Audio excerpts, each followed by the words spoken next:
అందరికీ నమస్కారం. నా పేరు శ్రీనివాస్. మీరు చూస్తున్నారు Srinu social connect YouTube channel. Friends, ఒక మనిషి సిరిసిల్లలో అప్పులు తీర్చలేక సూసైడ్ చేసుకొని చచ్చిపోయినాడు.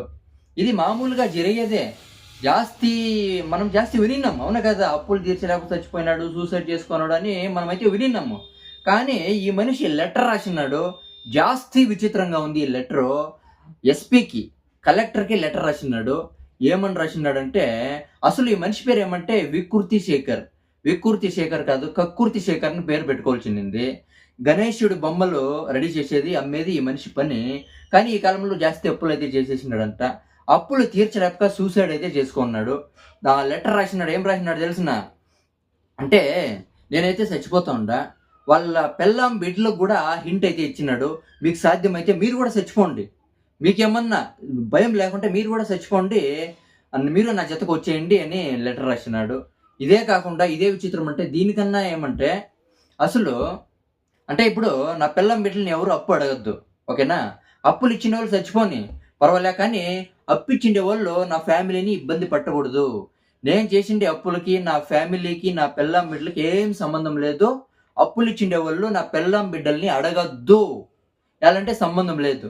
కానీ నేను సంపాదించిండే ఆస్తి మాత్రం ఎవరు ఆక్రమించుకోకూడదు. అప్పులు ఇచ్చిండేవాళ్ళు నేను సంపాదించిండే ఆస్తిని ఎవరు ఆక్రమించుకోకూడదు. నా ఆస్తి మాత్రం నా పెళ్ళాం బిడ్డలకే చేరల్లా. దానికి ఎస్పీ, కలెక్టర్ హెల్ప్ చేయాలా అని ఒక బిగ్ న్యూస్ అయితే రాసినాడు. సరే, ఆల్రెడీ నువ్వే చెప్తా ఉండవు లెటర్‌లో.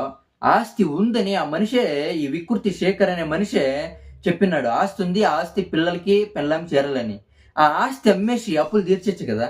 చచ్చిపోయే అవసరం ఉందా? సచ్చేదానికి రెడీ అయినాడు ఈ మనిషి. అవునా కదా? సచ్చేదానికి రెడీ అయ్యిండేవాడు ఆస్తిని అమ్మేసేకి ఏమప్ప ప్రాబ్లము? ఆస్తి అంత ప్రాబ్లమ్ ఉన్నప్పుడు, అవునా కదా? ఆస్తి ఉన్నప్పుడు ఆస్తి అమ్మేసి, అవునా కదా? అంటే అప్పులు ఇచ్చిన వాళ్ళకి ఆస్తి అమ్మేసి అప్పులు తీర్చల్లా. అవునా కదా? వాళ్ళకి ఫ్యామిలీలు ఉండవా? అప్పులు ఇచ్చిన వాళ్ళకి ఫ్యామిలీలు ఉండవా?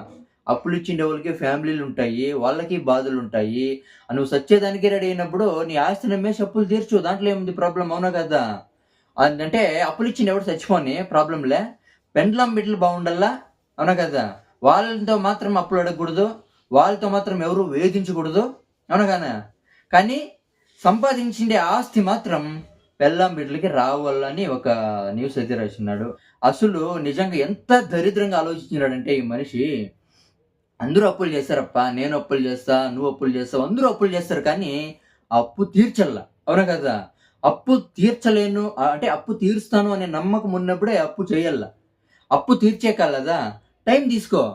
అవునా కదా? టైం తీసుకొని అప్పులు తీర్చు. అంటే నువ్వు సంవత్సరం తీసుకుంటే 2 సంవత్సరాల టైం తీసుకో. అప్పు తీర్చల్లా. అవునా కదా? అప్పు తీర్చలేనప్పుడు ఎందుకు అప్పు చేస్తావు? అవునా కదా? అది ఎంత దరిద్రంగా ఆలోచించినాడు ఈ మనిషి అంటే, జాస్తి అంటే జాస్తి దరిద్రం. ఇది కరెక్ట్ కాదు. అవునా కదా? దీని గురించి మీరేమనుకుంటారో కామెంట్ చేయండి. By by.